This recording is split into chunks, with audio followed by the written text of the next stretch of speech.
Welcome back to the channel. I'm Ali, thanks for popping by. And today we're going to be looking at the Insta360 Go Ultra and which settings to use to get the best performance out of it, the best looking image. Obviously, these are what I use, not necessarily the best. Other people might say different, but this is what I've found during my time of using the camera, which has been a couple of weeks, a week or so. Yeah, these are the settings that I've found work quite nicely and work for my workflow. So maybe you could replicate them and use them in your workflow. Follow along and we'll get some good looking images out of the Insta360 Go Ultra for you. So I'll probably start by saying that I use this camera in a sort of a semi-auto configuration. It's not on full auto because I've found that if I had it in full auto, I'd get quite a lot of noise in the shadows, especially if I had HDR turned on. But I have it in a semi-auto, you could say. For example, I have the shutter in auto, so I allow the camera to decide what shutter I'm using. But I do have ISO set at 400 max, ISO 400 max. And that just doesn't allow the camera to put the ISO above 400. Obviously, if the scene requires a slightly higher ISO, then I'll push it up a bit. But 400 tends to work quite nicely, especially if you're outdoors filming, which in most cases you probably are with this camera, or in normal lit environments. But yeah, white balance is set to auto because it does a very good job at getting the correct white balance, especially outside. And I have my EV set to 0. First up, and probably most importantly for any action camera is, and if it's a possibility of course, is to change the bit rate. As it comes out of the box, it is set as standard, but you can actually increase the bit rate to high. So I would definitely recommend placing the Insta360 Go Ultra in a high bit rate mode. And that's just allowed more data into the files, therefore slightly better looking image than if you were just in the standard bit rate mode. So yeah, first of all, switch that on and make sure you're in high bitrate mode before we move on to anything else. Next up, of course, is resolution, probably the most important setting for most people here.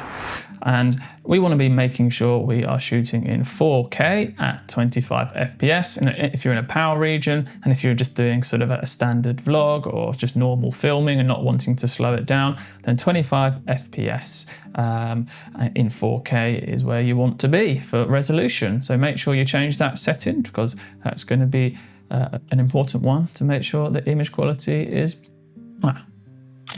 Of course, if you want to be shooting at a slightly higher frame rate, then I'd pop it into 50 FPS if you might be wanting to slow it down, or you might be using it in a sort of a sports scenario. So 50 FPS will just help a little bit with the stabilisation. If you're running with the Go Ultra, which I do in some cases. So yeah, I put it into the running preset and that's 50 FPS as standard. So yeah, if you're wanting to slow it down, then make sure it's in 50 FPS. Okay, this one is slightly conflicting, I guess, and it's quite a big selling point for a lot of action cameras, and that is HDR mode. But actually, I find HDR can be a little bit more problematic than beneficial in some cases. So in most scenarios, I'll just turn HDR off. Say, for example, if there is a high contrast scene, so you're in the shadow and then there's sort of highlights around you, then HDR could be slightly beneficial there. But what I found when HDR is turned on, especially on the Go Ultra, is that when it tries to raise the shadows, there's quite a lot of noise, especially if you have the camera into sort of auto ISO, which I'll come back to in a minute. For most filming scenarios, I tend to have HDR mode to switched off. So yeah, up to you, but HDR I find off to be better for me. But HDR can be quite beneficial in high contrast. So if there's a lot of shadows and sort of bright highlights all around you, HDR can be quite useful there. So don't disregard it. It has its use cases, but for me, I tend to have it switched off for most of the time. Okay, field of view. Well, there's a lot of options on the Go Ultra. You've got the action field of view, the mega field of view, the linear field of view, the D-warp, a whole host of options to choose from.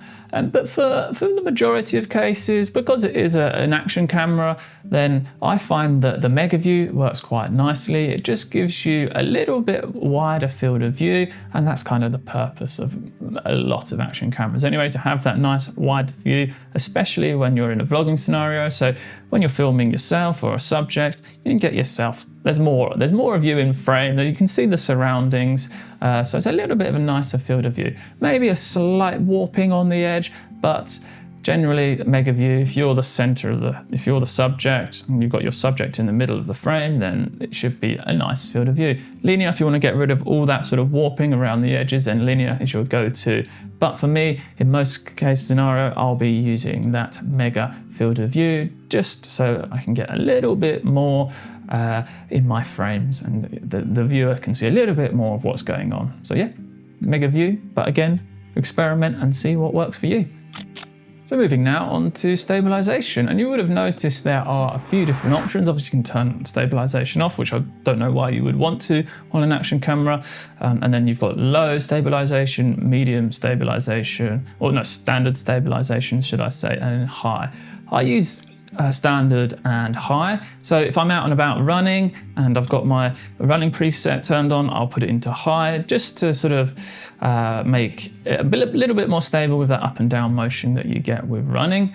But for most filming scenarios, normal stabilization or standard stabilization will work perfectly well. So yeah, filming vlogs or just everyday things, normal stabilization, standard stabilization, running or any other sports, side-to-side movement, a lot of side-to-side movement, pop it in high.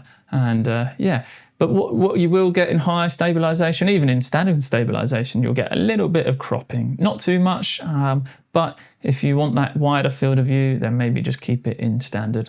When I'm in scenarios where I'm running, for example, I've got this this camera attached to the easy clip on my cap, then I will have the tilt fix switched on, just because obviously there's a lot more up and down movement, a bit more side to side movement when you're running outside, and that's just going to level out the horizon a little bit, and it just makes sure it's a bit more straight and we haven't got a wonky horizon. So put the tilt fix, switch that on if you're doing sort of sports and stuff, and it should look a little bit smoother.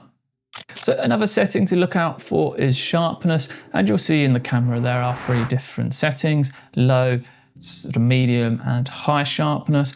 For me personally, I keep it in medium most of the time. Low, if you do a lot of post-processing and add sharpening to your image in afterwards, then you can keep it in low. And because of the focusing distance of action cameras, especially the Go Ultra, it's not fantastic. It doesn't focus particularly close to something. If I have my hand here, it's probably going to struggle to focus on it just to that distance. It'll have like everything else in the background in focus, but any sort of close subjects it's going to struggle to focus on. A little trick to try and make the image, especially if you're sort of filming a vlog scenario and you have full faces and in crisp, sharp focus, put it into high sharpness. So sometimes you might notice when you're filming with the Go Ultra that your face doesn't look particularly in focus and everything behind you is like perfectly tack sharp. Whack up the sharpness in camera, and it will just make the outline of your face and your body a little bit more sharp. So that's kind of tricking the viewer's eye into thinking the image is more in focus than it actually is. I mean, arm's length should be okay anyway, but if you're like here, then your face might not be as sharp as it could be or as in focus as it could be. So look out for that. Have a play around with the sharpness settings. As I said, medium works in most case scenarios. High sharpness to sort of trick the eye, you could say. Low sharpness you can use if you are wanting to do lots of post-processing on the image, especially sharpening the image. So next up is color profiles, and for most people standard color will do the job. In the Go Ultra, there you might see that there are quite a few different sort of filters that you can apply to your image. I tend to steer away from those, and actually probably the most useful profile, especially for sort of vlogs and just everyday filming, is the glow profile, because that seems to be actually the flattest of. It's not a log like D-Log, which you get with DJI. that tends to be the flattest. It looks a little bit more desaturated, less contrasted. And from what I've done, from the testing I've done in sort of when color grading, or not color correcting, should I say, that tends to give the most leeway. It is an 8-bit image, it's not 10-bit like you get with DJI, a lot of the DJI products now. So you have to be slightly wary of how hard you push the image when it comes to post-processing, the coloring stage of it. But yeah, glow tends to be the flattest profile, the most neutral profile, and that allows you to just give your image a little bit of extra pop in coloring. So glow profile works nicely. Standard profile is nice, but I tend to I do tweak my colors a little bit more in post-production for an action camera than probably the average user, but I like to experiment. So glow profile works well for me. I do make use of the custom profiles that are offered in the Insta360 Go Ultra. So I will have one for sort of my sports or my running outside, and then one just for sort of everyday vlogging scenarios. So I do make sure that my settings are set up correctly for each of those customizations, and then just a quick flick of the button and you're in whichever profile you need. So have a look, get the settings you want, because the custom modes are pretty useful and saves a lot of time flicking through menus and stuff like that. So have a look, see what works, and make sure you add a few custom modes, because you can add a lot of different custom modes. There are a lot of presets already in camera, but I didn't find the ones that are readily available were particularly useful for me. So I just made a couple of custom presets and they're ready at my fingertips. Okay, there we have it. Another video looking at the Insta360 Go Ultra and which settings to use for the best possible image, in my opinion, of course. And I hope that it was useful for you guys too. So if you're wanting to look at how this camera works in sort of a running environment, have a watch of the video right here. You should be able to get some good insights there from that video. I sort of look at how it works and what settings to use. But yeah, thanks for watching, and I will see you in the next one. Cheers.